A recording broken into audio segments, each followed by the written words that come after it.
Welcome back everybody, my name's Nick930 and this is my review for the first-person open-world shooter game, Far Cry 5. As many of you are probably already aware, I've been going on somewhat of a Far Cry binge the past month. I've played through each of the main entries and have noticed quite a few differences between them as the franchise has matured. And now we have Far Cry 5, a game that bears almost no resemblance to the original game back in 2004, with a massive shift in focus from the more linear, story-oriented approach to an open-ended sandbox filled with streamlined activities and smooth combat. So let's take a look at Far Cry 5's story first. This entry to the franchise is the first to take place on American soil, in a large fictional rural area called Hope County. Hope County has been occupied by a huge cult that has somehow managed to get access to enough weapons and ammunition to build a sizable army in the wilderness of Montana. You play as the Rookie, an unnamed, silent protagonist that works alongside the local sheriffs to help stop the threat. The cult, led by the Seed family, are essentially a group of hardcore libertarians that blindly follow the primary antagonist, Joseph Seed, or the Father, and break out into open war with the American government.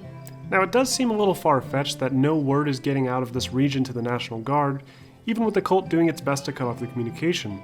Still, if you disregard this apparent plot hole, the game's story and setting works pretty well, and the environment and atmosphere gives off a very apocalyptic feel. Each building you explore feels like it was abandoned in a hurry, with various trails of blood leading to some interesting environmental storytelling. The world feels very real and interesting to explore, something that Far Cry games recently have excelled at. Joseph Seed continues the trend of introducing intimidating antagonists to the player and making them a primary focus throughout. I'd say so far, Seed feels more like an insane villain than Pagan Min, and in some ways even more so than Voss. His calm demeanor is haunting, and you never feel like you have the upper hand whenever you confront him. Much like Ghost Recon Wildlands, the player is forced to go to several regions throughout the open world and take control by completing various activities, whether they be missions, destroying cult property, hijacking convoys, or capturing outposts. Once the player has completed enough of these events in a region to reach a point in the progression bar, the next main story segment will play for the head honcho in that area. Each area is led by a different member of the Seed family, and once you take down all those members, you're given a chance to take down Joseph Seed himself. This mechanic is fine for getting players to try out all the different activities in each area, but it also feels like an artificial way to delay story progression to make the game's campaign feel longer. I wish there was an option to just directly go through the main campaign missions despite having weak weapons like in the past Far Cry games. The requirement to complete side missions almost makes the game feel like it has no story, which several users have begun calling the game out on in early reviews. But make no mistake, Far Cry 5 does have a story, but it is scattered between a potential grind. And don't be worried about my use of the word grind here. Far Cry's gameplay, environment, and mission design are done perfectly, and even if there technically is a grind implemented into the game's progression, it's hidden behind very fun gameplay and a real sense of exploration. Unlike past Far Cry titles, Far Cry 5 does away with repetitive activities like climbing towers to reveal the map. The world feels more connected, with more realistic ways to discover content. Rather than revealing the map with a radio tower to find 20 side activities all around you, you just need to find the activities yourself. You can do this by talking to civilians, finding maps or notes, or even spotting a sign on the road that tells you that there's deer nearby. It's a really cool, streamlined design that ensures there's never any boring downtime. You always feel like there's something to do nearby. Combat, while seemingly identical to Far Cry 3 and 4, has been overhauled quite a bit. Guns feel like they have significantly more weight to them, and the sound design is top-notch. Enemies shot in the leg react realistically and can sometimes even be wounded, allowing players to use them as bait to lure out other nearby enemies. The weapon wheel has been revamped to allow for easier access to various types of explosives, throwables, and consumables. Back from Far Cry Primal are a series of melee weapons that can be used to pummel your enemies. From boat oars to lead pipes to baseball bats and even your bare fists. These items can be equipped at any time from your weapon wheel without taking up a weapon slot, but I didn't really find these weapons to be practical in any way. The game's character progression has been changed dramatically this time around. No longer are you forced to hunt animals to craft ammo pouches and weapon slings. From now on, the game relies only on its perk unlock tree. Completing missions and tasks will reward players with perk points, which can be spent on the perk tree to unlock various upgrades to your character's abilities. Items that previously required you to craft from animal skins are now just unlocks in the progression tree. The only reason to hunt animals now is to earn money, which feels much more valuable this time around. The game doesn't just let you shop for guns and attachments. You can now buy clothing to customize your character, and even vehicles to equip at various garages. Weapons are expensive and will unlock after completing various assignments or missions. but I did find that the weapon selection, at least to start, was a bit underwhelming. Many of the weapons felt a bit derivative, like several of the same handguns and semi-automatic rifles. I would have liked to see more weapons from past games like the Vector or the P90. New to Far Cry 5 is the ability to fly aircraft. You can fly both helicopters and planes right from the get-go, and many of these vehicles have weapons attached so you can rain down hellfire on your enemies. I'm not a big fan of the game's control scheme for these vehicles though. Planes feel really slow and too easy to control, and helicopters feel far too stable. I would have liked more realistic air vehicle physics as an option at least.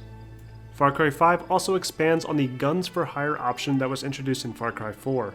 There are several AI companions that can be recruited and upgraded to help you tackle enemy positions. But now, there's unique companions with special abilities, like Boomer the dog that can mark enemy positions for you, or Nick, a pilot that can bomb hostile targets. You can also go fishing now in Far Cry, which is a fun minigame built in to help make the experience more immersive. Far Cry 5 seems to be built very strongly around cooperative play. Most of the game's changes in design can be attributed to this focus, including several interaction prompts that require you to press and hold a button as a circle fills up, which is usually utilized in games to help synchronize two online players better. The game's protagonist has been completely silenced, which is an interesting choice considering both Jason Brody and AJ Galley from Far Cry 3 and 4 did help add a lot to the experience, even if their performances weren't the best.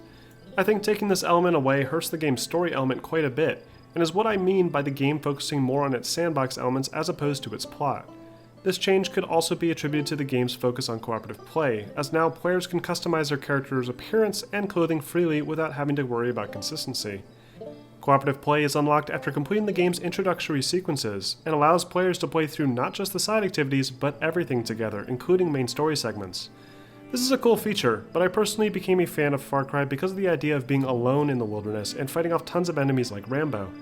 Adding more players to the mix just takes away from that aesthetic and turns the game more into Ghost Recon. Now let's take a moment to talk about Far Cry Arcade, an included game mode with Far Cry 5 that allows players to play alone, with a friend, or even competitively in custom-made maps, featuring assets from past Far Cry games. This mode is a lot of fun when you're done exploring Hope County or just want a break.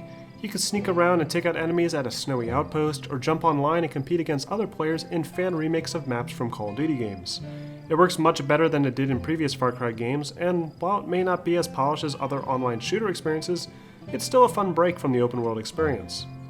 And finally, let's talk about the game's visual design. Now, I already posted a full graphical analysis for Far Cry 5, and you can check that out on my channel, but I'll just briefly go over what I said there here. Far Cry 5 runs beautifully with everything cranked to its highest settings, but the problem is that the game doesn't really look like it's running at the highest settings. The game's overall design feels like it's washed out and bland. There's plenty of color in-game, but I think it could definitely benefit from a higher resolution texture patch and increased resolution to reflective surfaces. Overall, Far Cry 5 is a highly polished first-person open-world experience, with a fun-to-explore sandbox of the American Northwest. The game's story may have taken a backseat to gameplay, but considering the story in Far Cry 3 and 4 weren't particularly the strongest parts of those games, this might have been for the better. Quite a few mechanics have been refined to help Far Cry 5 stand out on its own, but the game's visuals somehow don't look as good as Far Cry 4 did. When you're done with exploring Hope County, you can always hop on Far Cry Arcade and play some fun custom fan-made levels, making Far Cry 5 one of the biggest Far Cry experiences to date. I highly recommend checking this game out, as it's one of the strongest games of 2018 so far. I hope this review was helpful, and if you have any questions, feel free to post them below. If you want to see more content like this, don't forget to like and subscribe to my channel for more content posted every week.